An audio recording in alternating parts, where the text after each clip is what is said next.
Ahora vamos a abordar un tema muy especial en nuestro segmento de TN23, precisamente para abordar un tema a profundidad, y se trata del sarampión. Porque recientemente hemos hablado mucho de esta enfermedad. Le comento que el Laboratorio Nacional de Salud está procesando varias pruebas para poder confirmar y detectar algunos casos. Una enfermedad que se creía controlada hace muchísimos años, pero que lamentablemente se ha reportado un repunte, sobre todo en el departamento de Sololá. A continuación le vamos a mostrar el contexto histórico de esta enfermedad y por qué usted no debe bajar la guardia.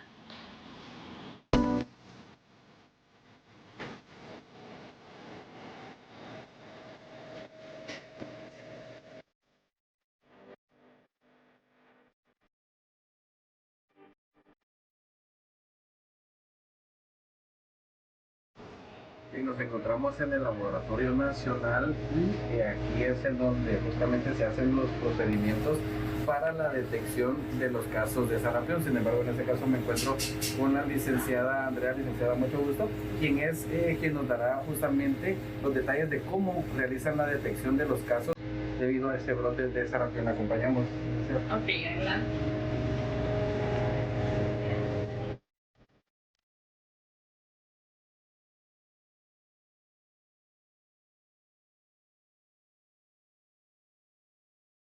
Ok, aquí en el Laboratorio Nacional contamos con una ventanilla donde está el personal técnico encargado de recibir todas las muestras que vienen procedentes de todos los hospitales nacionales y centros de salud, en general de todos los servicios de salud de Guatemala, ya sea privado o público.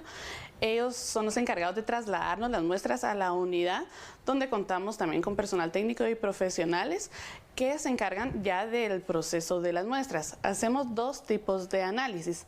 Hacemos un proceso serológico, que en lo que buscamos ahí es la detección de anticuerpos IgM e IgG contra el sarampión.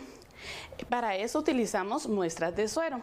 También el otro procedimiento que hacemos es un RT-PCR en tiempo real, donde buscamos directamente el virus, si hay virus o no está el virus, la ausencia o presencia del sarampión, y para eso utilizamos muestras ya sea de hisopado nasofaringeo u orina. Lo ideal es que siempre traigan los tres tipos de muestras: suero, hisopado nasofaringeo y orina. En este cuarto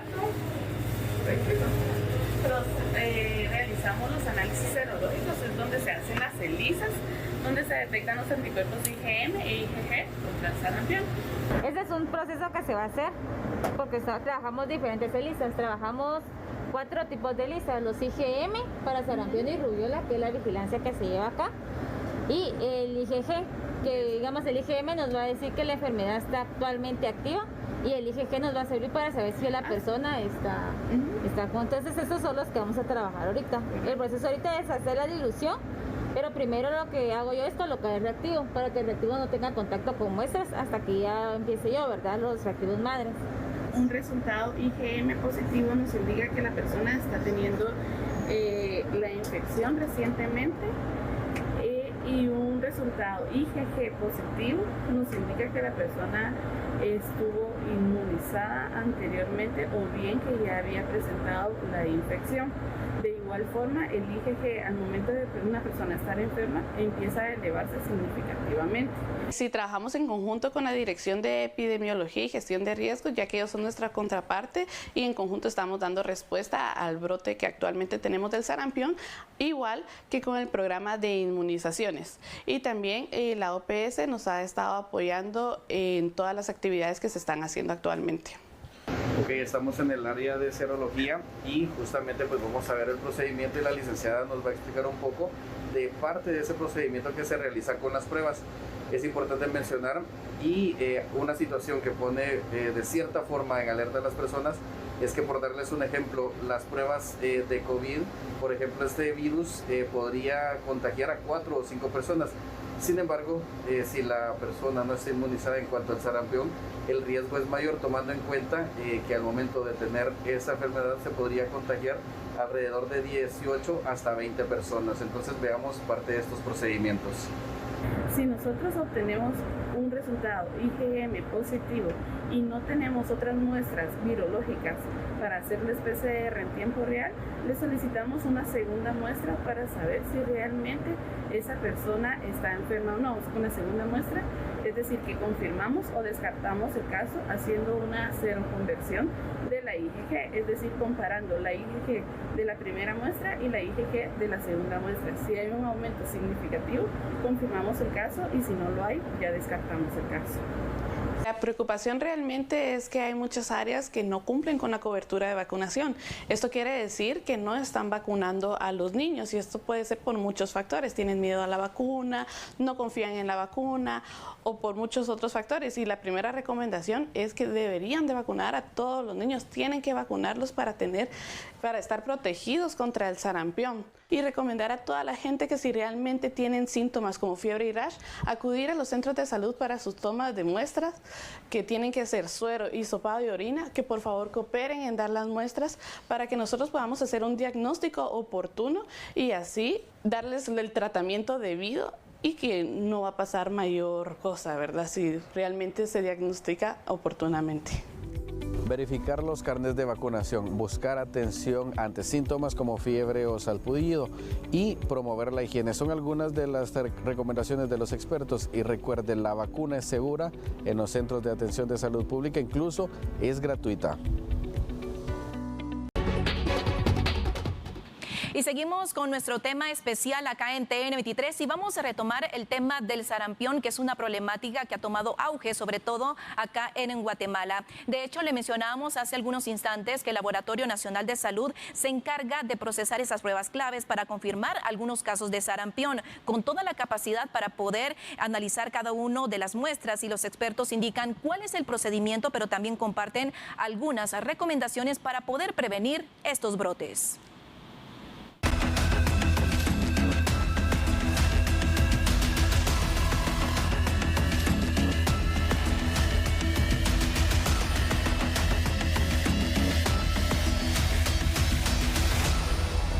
En Guatemala el sarampión fue una enfermedad que se controló durante bastantes años. Sin embargo, en los últimos meses surgieron algunos casos que ya han sido confirmados. Sin embargo, los expertos comentan algunos datos con el contexto histórico acerca del sarampión.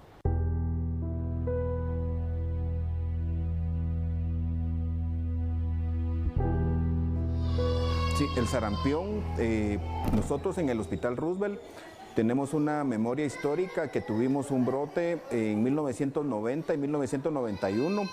Durante el periodo del presidente Vinicio Cerezo fue un brote nacional muy fuerte y tuvimos muchos fallecimientos, principalmente en niños desnutridos.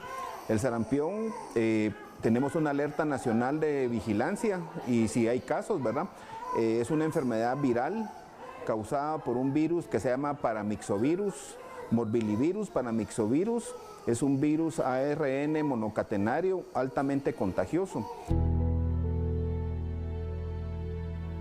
El sarampión no es una enfermedad nueva, siempre ha existido, incluso antes de los 90 era muy conocida, ¿verdad? La población la conocía como sarampión negro y pues era muy común conocerla, era una enfermedad de la infancia muy frecuente y que se caracterizaba por brotes muy grandes. El último brote grande que Guatemala tuvo fue en 1989, más de 15,000 gentes, por lo menos notificados en los sistemas que existían en aquel entonces, una alta mortalidad. Recordando los casos de los años 90, la mortalidad en desnutridos era muy alta.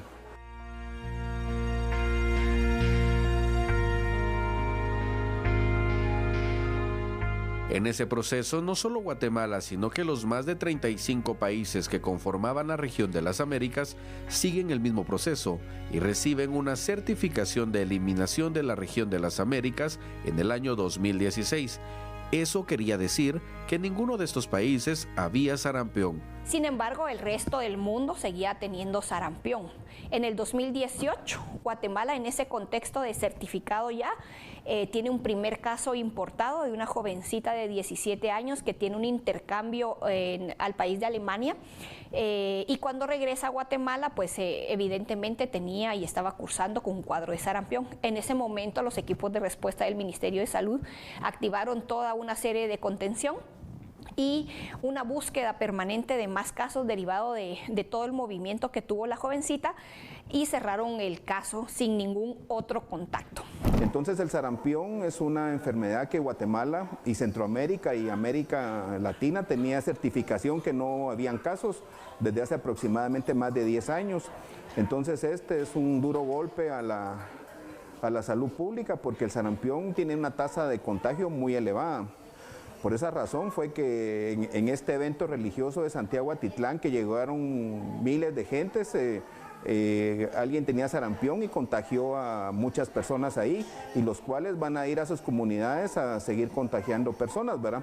En la actividad masiva que hubo en Sololá, vino gente de México y Estados Unidos. Eso hizo de que el compañero del Salvador que salió positivo, no es que él haya estado enfermo, él estaba expuesto igual que el resto de nuestros connacionales a las mismas circunstancias, a alguien que venía enfermo probablemente, que no identificamos, y que en ese contexto y esa participación masiva, pues cualquiera que estuvo en ese riesgo, que no haya sido inmunizado por una vacuna, por un esquema que tuvo que haber cumplido en la infancia, haya encontrado propicio el virus para poder entrar. Datos del Ministerio de Salud muestran un aumento del 20% en sospechas de sarampión este año. A raíz de eso es que aparecen el caso de Petén, el de Escuintla, el de Guatemala, el de Izabal, porque todos tienen un vínculo de esa actividad. O sea, no es algo que se haya salido del control, sino que el mecanismo que el ministerio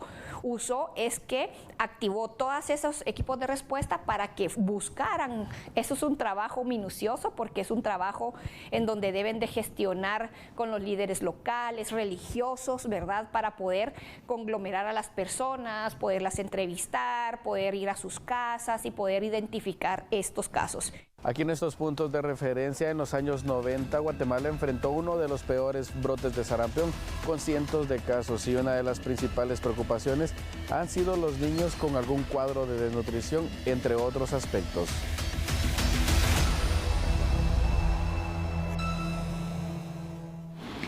Cuando se tiene el contacto de una persona que está enferma de sarampión, pueden aparecer los síntomas entre los 10 y 14 días. Entre algunos de los síntomas podemos mencionar que es la fiebre alta, tos seca, rinitis, incluso algunas afectaciones en los ojos y la característica manchas rojas en diferentes puntos del cuerpo, por ejemplo, detrás de las orejas, y también el denominado sarpullido. Es por eso que ahora Fernando Hernández nos comparte más recomendaciones, sobre todo para poner en alerta a los padres de familia.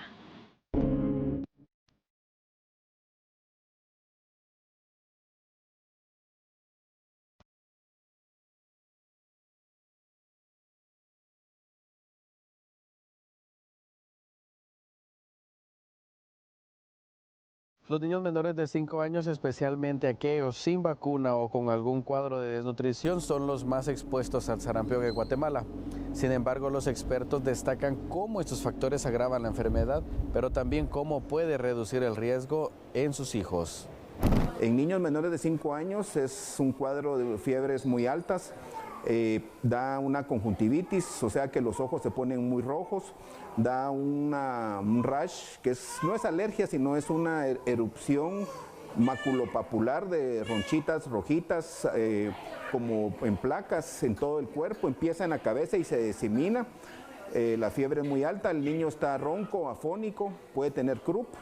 Y cuando nosotros los médicos examinamos en la boca, hay unos puntitos blancos transparentes, o sea, como que se llaman manchas de Koplik. El sarampión en niños bien nutridos usualmente no pasa más, pero por ejemplo, recordando los casos de los años 90, la mortalidad en desnutridos era muy alta.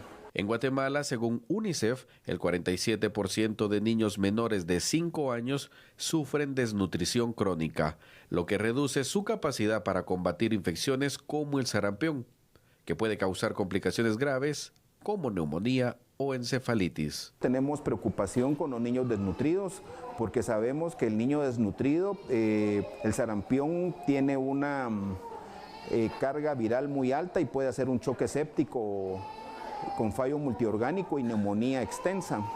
Suponemos que la mayoría de pacientes que pueden tener alguna dosis de vacuna o ser niños bien nutridos, la enfermedad se puede manejar en la casa. El asunto es que sí debe haber cierto aislamiento porque esos niños van a contaminar a adultos que pueden transmitir el virus en otros lugares, ¿verdad? Hay municipios y sitios que tienen más movilidad interna también, más aglomeración, pero tiene también el contexto de la desnutrición, que eso es algo que no podemos dejar de comentar. Los niños menores de 5 años, especialmente aquellos sin vacunas completas o con desnutrición, son los más expuestos al sarampión en Guatemala. Hay poblaciones que pueden ser más susceptibles y en este caso tenemos que recordar a las personas que no tienen un esquema de vacunación completo, ya sea que porque no tienen la edad aún para vacunarse. Hay que recordar que hay edades para vacunación y esto se hace a los 12 meses, la primera dosis de vacuna de sarampión, rubiola y parotiditis, y luego a los 18 meses se coloca esa segunda vacuna que, como insisto, asegura de un 97 a un 99% de protección y es una protección duradera. Esas personas, no solo los niños menores de 5 años, sino también personas adultas, personas con comorbilidades o con algún sistema inmune debilitado y las embarazadas pueden tener mayor riesgo de complicaciones.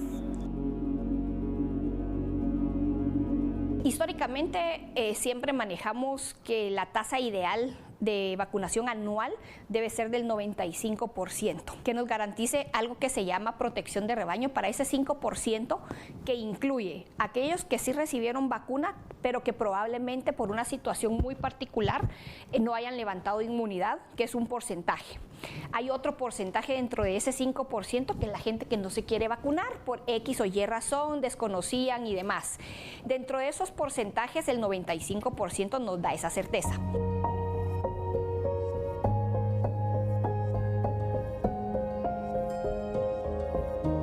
Hay que decir que Guatemala en general tiene por debajo de esos 95% de coberturas. Entonces, más que enfocarnos en uno u otro departamento, lo que tenemos que hacer es encontrar, alcanzar esos sitios en donde se encuentra por debajo de las coberturas del 95%. No solo necesitamos vacunar en momento de brote como se está haciendo en bloque, sino que asegurar que haya el esquema completo de vacunación y ese esquema completo se hace a través de 2 vacunas. Entonces, ¿qué es lo que permite? Con 2 vacunas que se tengan de esta prevención, se consigue un 97 a un 99% de protección de una inmunidad que puede ser hasta por vida. Entonces, por eso es que insistimos mucho en que se tenga esa asegurada, esa vacunación y ese esquema completo.